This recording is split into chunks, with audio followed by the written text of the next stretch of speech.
final community conversation, we're joined by Susan Kruse, Executive Director of the Community Climate Collaborative. Thanks so much for being here, Susan. Thanks for having me. Yeah, I'm super excited. So first, let's just talk about Albemarle County's draft solar ordinance. What is it?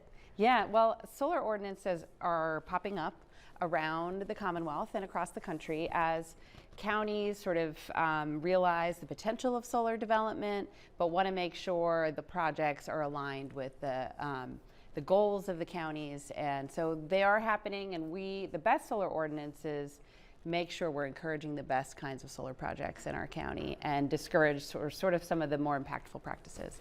Perfect. So talk to me about why is solar ordinance so important? Yeah, well, we are going to need a lot more solar to prevent the worst impacts of climate change. And as we exist right now, very little energy is produced in most of our communities.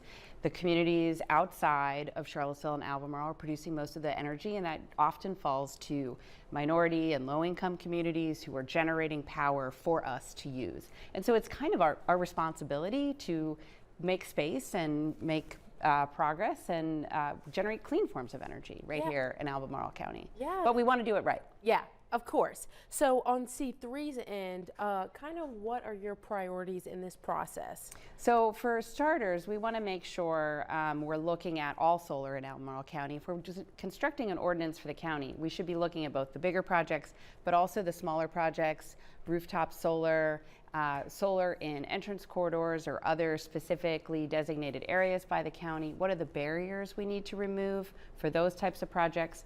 And how do we streamline smaller scale solar projects while we still have the bigger review processes for the big projects? Perfect. And then kind of walk me through what are the next steps?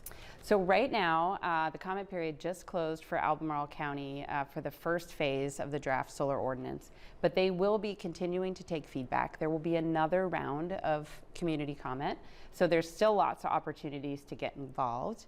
C3 will be paying attention every step of the way, and so people can get in touch with us if they want to know some of the things we're recommending changes for in the ordinance, or they want to find out how to submit comments. And the best way to do that is just to reach out to us at info@theclimatecollaborative.org.